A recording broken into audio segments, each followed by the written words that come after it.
Kuala நெருஸ் Dataran ஆஸ்தினில் உள்ள துரித உணவகத்தின் 3 ஊழியர்கள் இன்று காலையில் மயக்கம் அடைந்ததற்கு அங்குள்ள குளிர்பதன பெட்டியில் கார்பன் மோனாக்சைடு வாயு கசிந்ததே காரணம் என தெரியவந்துள்ளது.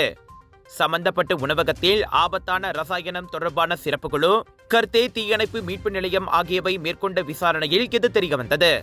அந்த நச்சு வாயு கசிவு சுவாசிப்பதில் பிரச்சனையை ஏற்படுத்தும் என குவாலா நெருஸ் தீயணைப்பு மற்றும் மீட்பு நிலையத்தின் தலைவர் அஸ்மி ஒமார் தெரிவித்தார்.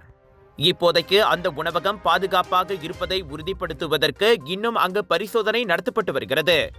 இன்று காலை 9:30 மணி அளவில் நிகழ்ந்த அந்த சம்பவத்தில் 20 வயதுக்குட்பட்ட 3 பெண்கள் மயக்கம் அடைந்ததை தொடர்ந்து கொலத்திரங்கானுவில் உள்ள சுல்தானா நூர் ஜஹீரா மருத்துவமனைக்கு கொண்டு செல்லப்பட்டனர். அவர்கள் அனைவரின் நிலைமையும் தற்போது சீராக இருப்பதாக அறிவிக்கப்பட்டது.